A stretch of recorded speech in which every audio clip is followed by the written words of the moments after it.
I just noticed an important looking document on your desk and called in a rush. You need it today, don't you?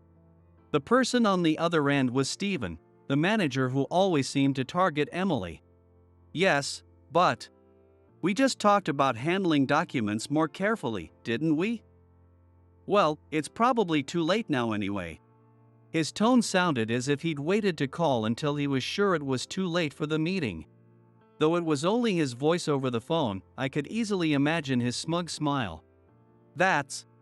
Emily looked at me, hesitating with her words. What am I supposed to do now?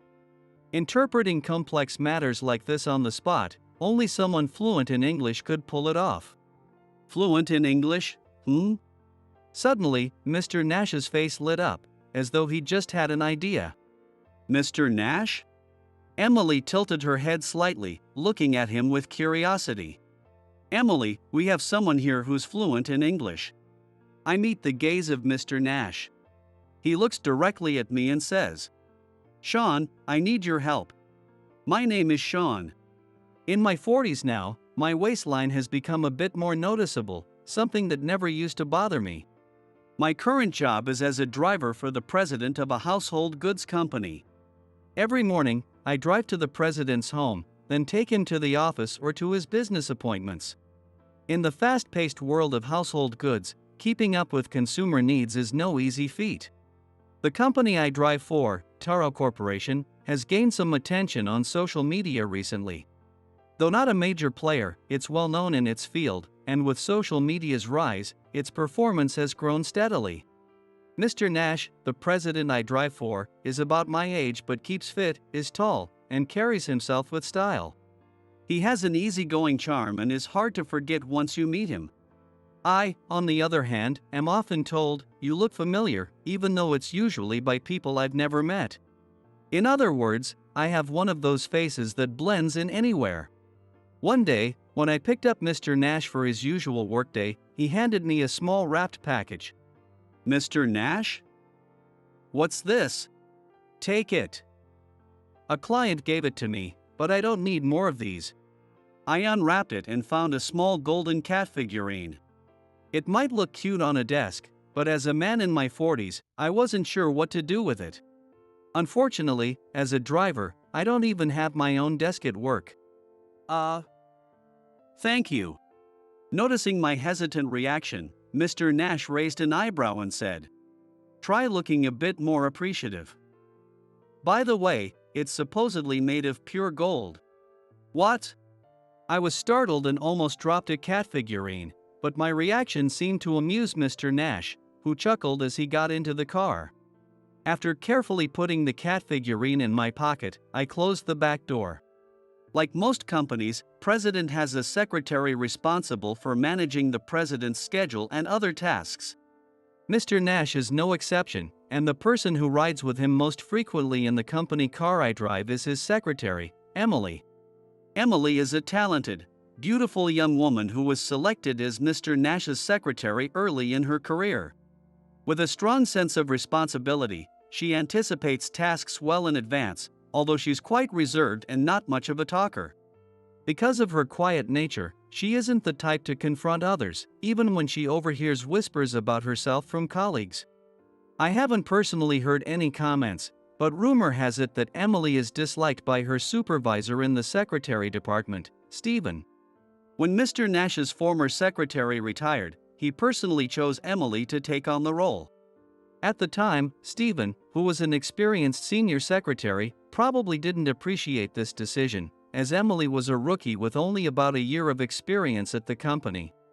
I can understand Stephen's reasoning that someone with more experience should have the job, but he's still complaining, even though it was Mr. Nash's own decision. At that time, Stephen was still an assistant manager, but he was later promoted to manager and took on the responsibility of overseeing the department. However, he seems to have a naturally persistent personality. He still appears to treat Emily rather harshly. Even though Emily is Mr. Nash's secretary, she doesn't stick to him constantly. She spends much of her time at her desk handling office work. Working in an uncomfortable environment within her own department must be a big source of stress for her. Stephen often speaks to Emily in a harsh tone. Emily, being cautious, rarely makes big mistakes, but everyone slips up sometimes. Other colleagues would typically get off with a simple "be careful next time," but only Emily is always criticized by Stephen excessively. Colleagues are too afraid to stand up for her, fearing that defending her might put them in Stephen's bad books. They'll chat with her when he's not around, but it seems no one is willing to shield her from him. That day, on the way to a client, Mr. Nash asked me to make a quick stop, so I pulled over. "Wait here a minute," he instructed, leaving me and Emily waiting in the car. Emily, usually so calm, looked somewhat down that day and sighed quietly. "Are you okay? You seem a bit tired." "Huh? Oh, is it that obvious?" When I spoke to her, Emily responded in a flustered manner. "Oh. No, I didn't mean you looked tired, more like, I just sensed it." I realized too late that mentioning her appearance might be rude and tried to cover it up. Do I really look that bad? Stephen had a lot to say to me earlier. Of course, Stephen was the reason. Did he give you a hard time again? Sometimes, like today, Mr. Nash leaves Emily and me in the car while he goes off to handle his own errands. During those times, I usually chat with Emily while we wait, and naturally, the conversation often turns to matters related to the secretary department. Emily's sighs are nearly always caused by Stephen. This morning, I was looking over the minutes from our meeting when Mr. Nash called me, so I left my seat. I just put the notes in my desk drawer. Emily, the president's secretary, always prioritizes the president above all in her work. She constantly puts her own administrative tasks on hold, which I think must be a tough job. Minutes are confidential, but I plan to file them in the cabinet as soon as I got back. She explained that Mr. Nash always keeps meetings brief, so even when called, she's not gone long. But even those brief moments don't escape Stephen's notice. When you got back, Stephen was waiting for you. Yeah, it was barely a couple of minutes, but Stephen told me it doesn't matter if it's 1 minute or two. I shouldn't have left those confidential documents outside the cabinet. I could almost picture Stephen's smug face. It's like he's on a mission to spot even the smallest of her mistakes. But they were in your drawer, right? Leaving them out might be bad, but for a couple of minutes, and with no one around. We rarely have outside visitors to our department, but even so, it wasn't the right thing to do. I know it was my fault, but when he keeps pushing, it really makes me down. It seems Stephen has made it his mission to never miss an opportunity to find fault with Emily. He's practically satisfied to make her feel small over the tiniest things. Maybe you should talk to Mr. Nash about it sometime? I doubt anyone in the department would dare call Stephen out on his attitude. I started to worry that if this situation continued, Emily might eventually reach her breaking point. No. I can't just bring something like this up to Mr. Nash. I just need to step up and work flawlessly so even Stephen can't find any faults. From what I could see, Emily handled her work exceptionally well, and I'd never seen Mr. Nash criticize her about anything. On the contrary, he was often quite proud when a client would compliment his assistant. Really? Well, if things do get out of hand, leaning on others could be an option. Better to avoid anything irreversible. You're right, but I'd still like to try a bit longer on my own. She gave me a smile as she said it. I wondered if I'd somehow pressured her into saying that, but honestly, all I could do at that moment was listen. Got it. Just don't overdo it, okay? Thank you. Just then, Mr. Nash returned to the car, having finished his errands. Oh, Emily, do you have today's contract with Goodness? Goodness was the industry's largest lifestyle goods manufacturer and clearly a market leader. They were about to launch a major project with Taro Corporation. Today was the day we'd head to Goodness headquarters for the contract signing. Yes, of course. I've never handled a $10 million deal before. It's definitely nerve-wracking. But as she rummaged through her bag, I saw her expression turn pale. Well, I have the English files. Emily? Excuse me. Please give me a moment. Her tense tone changed the atmosphere in the car in an instant. She frantically overturned her bag, but it seemed that what she was looking for wasn't there. No way, I was sure I'd put it in here. Staring blankly into her bag, Emily's voice sounded dazed. Apparently, the critical documents for the $10 million deal were nowhere to be found. Even Mr. Nash looked momentarily speechless in shock. But at the same time, I wondered, would someone as meticulous as Emily really make such a mistake? I'd watched Emily and Mr. Nash head off to meetings like this several times, and nothing like this had ever happened before. Emily, being as responsible as she was, always said she'd double-check her bag to avoid any slip-ups. Yet, I reminded myself that Emily was only human, so mistakes are possible. As I thought back to our earlier conversation, Stephen's face came to mind, but even if he disliked her, could he really sabotage such a crucial company project? When's the meeting scheduled? I turned to ask, and she replied, looking paler than ever. It's at 1 p.m., but we're not going to make it back in time. The clock showed 12:30. There was no way we'd make it back to the office in time. Emily looked at Mr. Nash with tears in her eyes. Mr. Nash, I lost the critical file. Oh boy. English isn't my strong suit at all. Mr. Nash held his head in his hands as Emily lowered her gaze, still pale. I do have the Japanese documents, but they said the overseas division would be there today. Apparently, this project with Goodness was an international collaboration. Emily mentioned $10 million earlier, which would make this Taro Corporation's first international deal. Naturally, we didn't want to risk such a significant project failing. Yeah. I just don't think I can explain all this contract information fluently in English. Mr. Nash glanced at the Japanese version of the contract. Interpreting all this complex information on the spot, only someone fluent in English could pull it off.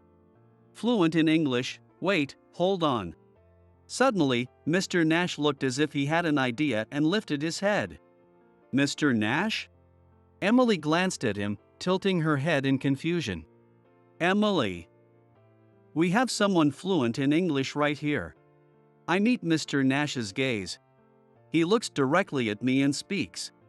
Sean, I need you to do this. What? Wait, what are you talking about? In my shock, I momentarily forgot that I was Mr. Nash driver. Come on. You can handle this, right? Mr. Nash clasped his hands in front of him, practically bowing as if asking to borrow some class notes. You can't just spring this on me. Why me, anyway? I shook my head in disbelief, but Mr. Nash leaned toward me in the driver's seat, practically pleading. This is the company's future on the line. It's a $10 million deal. His eyes were serious. But I couldn't just agree that easily. After all, I was just the driver now. Don't put a $10 million deal on the shoulders of the driver. You know I've been out of practice. Mr. Nash was right. I used to be good at English. But that was back in my student days, and I hadn't used it since starting this job. I know, but you can do it. You were part of all those debates in supervision, right? Supervision, that was ages ago. Hearing that word brought back old memories, and I felt myself starting to drift back to my college days. I couldn't fall for it, this was exactly what Mr. Nash wanted. Wait a minute, what's going on here? Emily, who had been left out of the loop, looked between us, wide-eyed. Just then, her phone rang. Oh, it's the office. Excuse me, I need to take this. While Emily took the call, Mr. Nash and I continued our whispered back and forth, me saying no way, and him pleading, please. Wait, hold on. Suddenly, Emily raised her voice, and both Mr. Nash and I turned to look at her. Noticing something unusual, Mr. Nash whispered to Emily, put it on speaker. While continuing the conversation, Emily switched the phone to speaker mode. I'm sure I put it in my bag. I even double-checked. I didn't leave it on my desk. Oh, well, I just happened to notice some important looking papers on your desk and thought I'd give you a call. You sure you won't be needing them today? The voice on the line was indeed Stephen's. Yes, but we just talked about handling important documents, didn't we? Although, I'm sure it's all too late by now. It was as if he had waited until he was sure we wouldn't make it in time to call. Even over the phone, I could practically see the smug look on his face. That's. Emily glanced at me, her words faltering. What was I supposed to do here? What do you intend to do about this colossal mistake? Huh? Did you think you could still stay on as the president's secretary after this? Stephen's tone was sharp and cutting. I swear, I put it in my bag. Enough already. It wasn't in there, was it? If it were, you wouldn't be in this mess right now. Emily flinched at his harsh tone. Was she used to being reprimanded like this all the time? You're finished. Acting all high and mighty just because you're the president's secretary, and as a newbie, no less. Aren't you embarrassed, carrying around a childish bag like that as an adult? Emily was startled, then reached for a small pouch scattered on the back seat. The contents of her bag were still strewn around from when she'd been searching for the document. She gripped it tightly, trying to hide it from Mr. Nash and me. It looked well worn, as if she'd had it for years. So, immature tastes lead to immature work, huh? We don't need someone who makes these kinds of mistakes in the executive assistant team. Stephen's mocking laughter echoed through the phone. The cruel remarks made me want to cover my ears. But then it hit me. How did Stephen know what was inside Emily's bag? Judging by Emily's reaction, I wondered if this pouch was something she usually kept hidden away, tucked safely in her bag. It confirmed my suspicion that Stephen was involved in the document's disappearance. I was now certain of it. He must have taken the file when Emily left her desk momentarily for Mr. Nash. A small pouch like this wouldn't have been visible unless someone peeked inside her bag.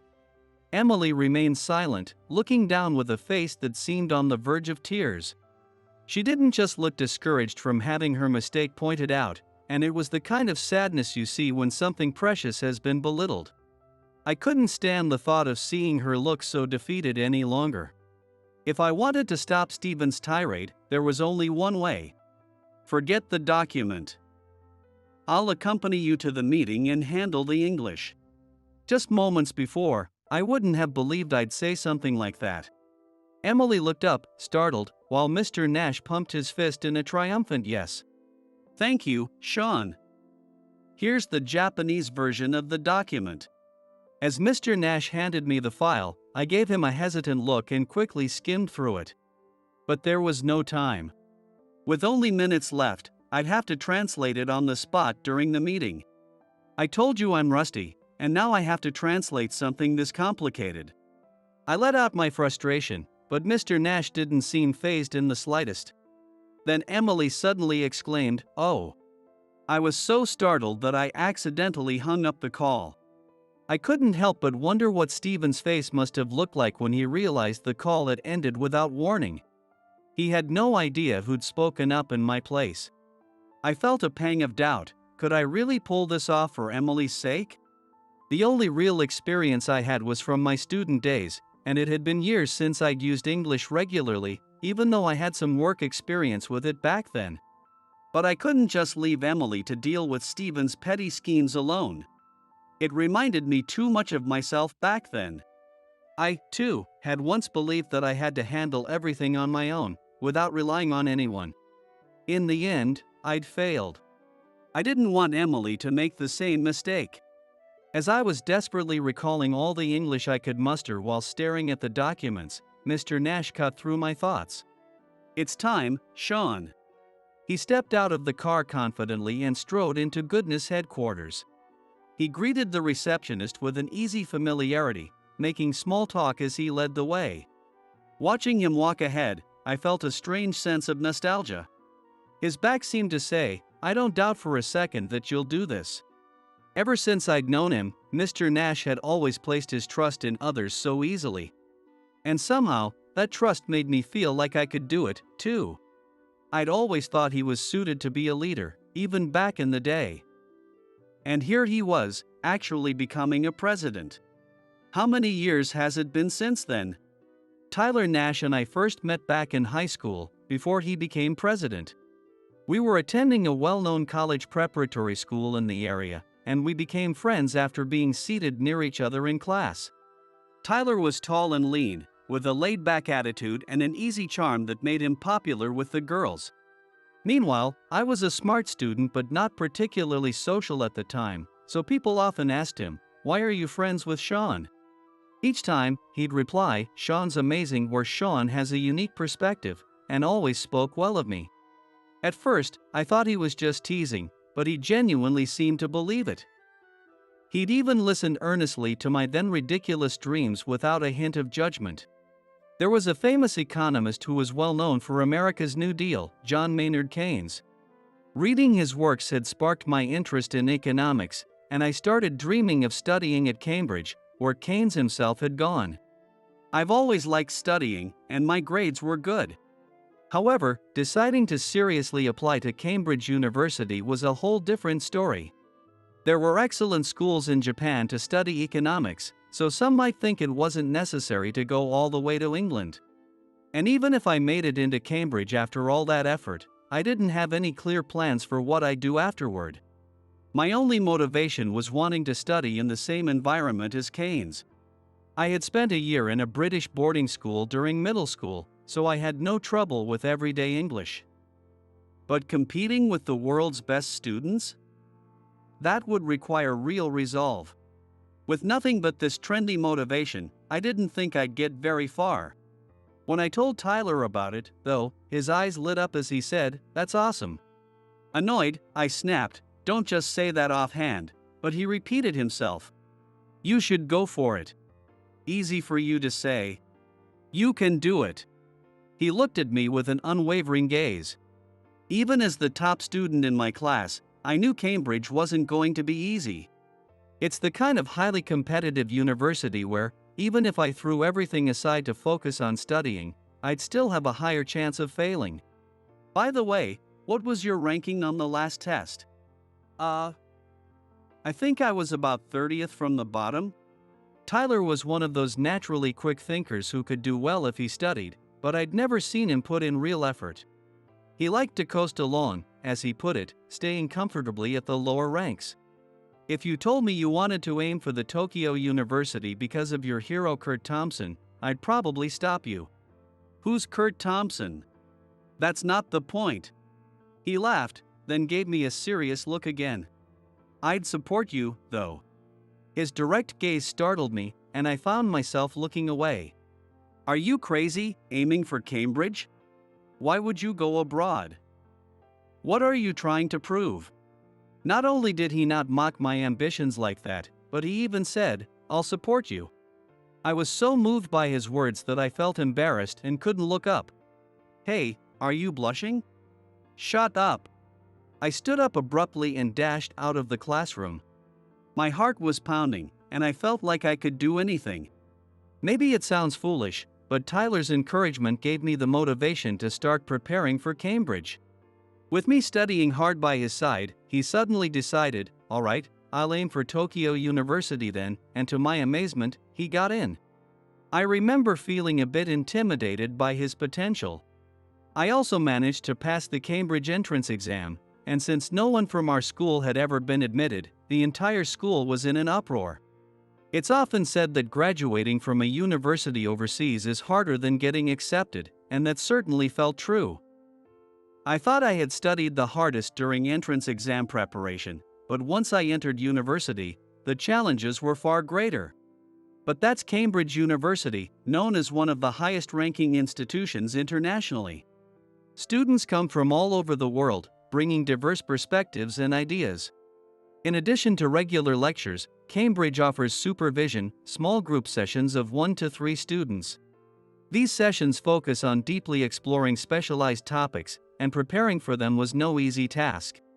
Just keeping up with the daily classes was a struggle, and letting my guard down even a little meant I'd fall behind. I spent countless days buried in the historic library, absorbed in books, a tough but incredibly stimulating experience. I attended the same university as Keynes and studied economics.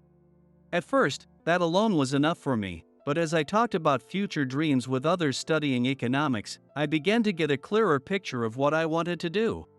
While some aimed to work in consulting or start businesses abroad, I felt a strong desire to apply what I learned here back in Japan.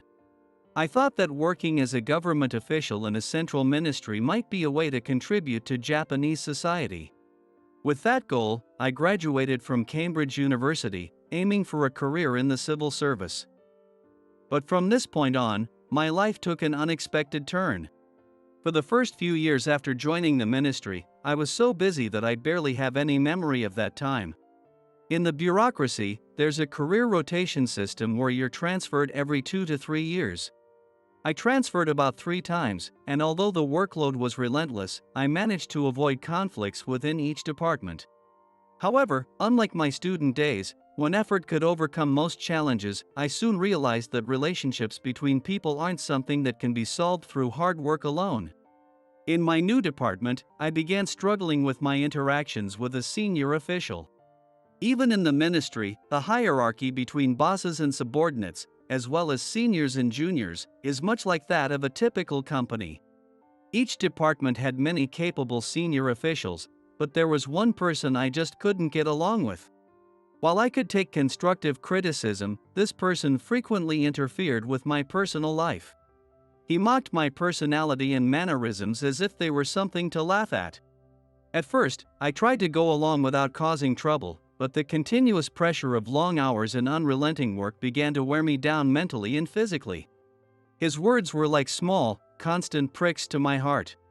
If it had been only once, I could have brushed it off, but the accumulation over time became painful. As I endured, the wounds grew deeper, and the pain became unbearable. Working in the central ministry, being at the heart of the government, was as busy as one would expect. During parliamentary sessions, every ministry is overwhelmed. My department was no exception, and late nights became the norm. One day, I collapsed during work. My mind and body had reached their limit. And that was the end of my career. It was my 10th year in the ministry. After 10 years of relentless work and mental anguish, I had finally reached a point where I couldn't continue. In hindsight, it was my first experience of failure in life. Fortunately, after a short rest, my physical health improved significantly, but healing my mind was a much harder task. Studying had always been manageable, and I had friends who understood me. I used to think I could push through anything if I tried hard enough, but this experience made me realize there are limits. As I sat in the hospital, gazing out the window, wondering what to do next after quitting my job, my phone buzzed. It was a message from my friend Tyler. We had stayed in touch over the years, reaching out about once a year since high school. Recently, we'd both been too busy to meet, but reading his familiar, quirky writing from high school warmed my heart. I'm in the hospital now. Collapsed. Watch yourself. When I replied honestly about my situation, Tyler, usually so nonchalant, rushed over to the hospital, visibly concerned. Upon seeing me, he looked relieved and said, "Hey, you look fine." As we enjoyed the reunion, I shared the story of my resignation and the heavy thoughts I was carrying. Tyler listened intently. I've always liked having a goal to work toward, but now, I have nothing. It felt as if there was a hole in my heart, draining away all my motivation and energy. I had never experienced anything like it before. Then maybe you don't need to do anything right now. Tyler said this in his usual laid-back way. That might be true, but I can't just keep doing nothing forever. I sighed, and Tyler suddenly looked as if he'd had an idea. So, how about being a driver? I just happened to be looking for one. A driver? Like for a taxi? No, my own personal driver. I realized I hadn't asked him about his recent life, and it turned out Tyler had become a president. He always seemed suited for leadership, But to think that the same guy who was near the bottom in high school tests had become the head of a company with many employees was surprising, to say the least. And so, I became Mr. Nash's driver. When we entered the conference room, the employees from Goodness were already gathered. Mr. Nash greeted the person who seemed to be the head of their international division in English. I thought to myself, so, he can speak English after all, as I introduced myself and the meeting began. Since I'd only had a brief moment to glance over the documents, I translated on the fly, pushing my mind to its limits. There were some rough spots, but my English seemed to get the message across, and the negotiation progressed smoothly, ending with a contract. We secured a $10 million deal. Emily watched the entire exchange, mouth agape, listening to my English. Sean. That was amazing. When we returned to the car, Emily, still excited, spoke to me as I settled into the driver's seat. Oh, thanks. I'm just glad it worked out.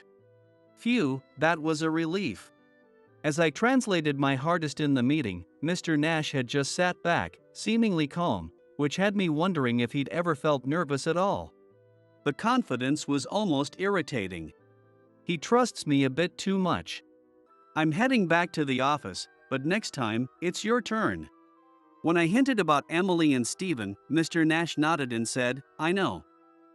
Handling things like this is part of my job. I was planning to handle things with Stephen on my own. It's my responsibility that things escalated this way. I'm very sorry. Emily bowed deeply toward Mr. Nash and me. Emily. I know Sean advised me not to carry this all alone. Watching Emily, I saw a bit of my past self. If you keep holding it in, there's only so much you can bear before hitting your limit. You have to act before it comes to that. I hadn't been able to lean on anyone, but I didn't want Emily to end up like me. Don't worry. Thanks to Sean, it didn't turn into the worst-case scenario, right? Tyler said proudly as if it were his achievement. Well, you did help me pick my college back then. Mr. Nash didn't miss the words I muttered under my breath. Ha? Thanks to me? Did I do something? Shut up. It's nothing. Too embarrassed to explain further, I turned back to the driver's seat. Come on, tell me. Emily, unable to contain herself, burst into laughter at Mr. Nash's clueless tone. Her bright laughter filled the car. When Mr. Nash summoned Stephen, he hadn't realized that his exchanges with Emily had reached Mr. Nash's ears, and he practically fell to the ground in shock. I'm so sorry. Stephen bowed so low his head almost hit the floor. Even though it didn't go all the way, as a company, we couldn't ignore the potential damage Stephen had attempted to cause. Instead of apologizing to me, there's someone else you need to apologize to first. When Stephen timidly lifted his head, he found Emily standing right in front of him. Mr. Nash, I've already. Having to admit defeat to someone he's looked down on for being a newcomer and lacking experience.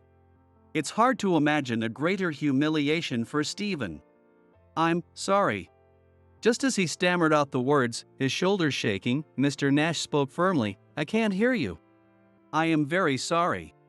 Seeing the usually calm Mr. Nash raise his voice, Stephen seemed too stunned to even be confused. Emily told me excitedly that she'd never seen Mr. Nash like that before. As for Emily's pouch, the very thing that had led to her catching on to Stephen's schemes, she later explained that to me herself. Surprisingly, Emily was known for forgetting things a lot as a child. Her mother had given her that well-worn pouch as a charm, saying, "Keep this with you to help you remember." Ever since then, Emily somehow stopped forgetting things. Now, even though it's mostly for luck, she feels a bit uneasy without it. It's so worn out now that I wouldn't want anyone to see it. It's just a charm, Emily said, holding it tightly with a hint of embarrassment yet with clear affection. As for Stephen, he was transferred to a different department after years of dominating the secretary division. His new role had nothing in common with the secretarial duties, so he's struggling, not knowing where to start. Now he's being taught by younger employees and even talked about behind his back as useless. The other day, I spotted him eating lunch alone in the cafeteria, looking rather forlorn. My days felt like a long vacation. Though outwardly, I was Mr. Nash's driver, all I'd been doing was giving a friend a lift. It's not that I thought driving was easy, but stepping into a completely different line of work gave me a fresh perspective and sparked a desire to take on something new. I'll need to find a new driver, Mr. Nash said as I opened the back door. Today was my last day giving him a lift. You'll find someone in no time. So, have you decided what you're doing next? Yeah. An old friend from my time in England reached out recently. Strangely enough, a friend from college contacted me after years. He offered me a chance to work together on a project. A year ago, I probably would have turned it down without a second thought. But I'm sure that successfully closing that high-stakes deal the other day played a role in shifting my mindset. Being in that intense atmosphere felt like it unlocked something within me. So, you're going back to England? Yeah, I think it'll be good to visit after all this time. It's a startup, so it looks promising. I can look forward now. It's thanks to Mr. Nash, who reached out when I was at my lowest. I don't quite know how to thank him, and it's a bit embarrassing to say too much. You're excited, aren't you? Well, yeah. When you're like this, things usually turn out fine. Mr. Nash said that and laughed. What's that supposed to mean? You've got this. It was exactly what I needed to hear. The words that would keep me going more than any others. With those words, I felt like I could face any challenges that lay ahead. Thanks. As I turned around and spoke softly, Mr. Nash didn't miss a word. What was that? Annoyed by his teasing grin, I gave him a hard pat on the back to cover my embarrassment. Well, I'm short-staffed over there. Mind if I recruit Emily? Absolutely not. Today marked the end of our relationship as driver and boss. But our bond would remain unchanged from here on. Imagining the bright futures that awaited us, we set out on our own paths.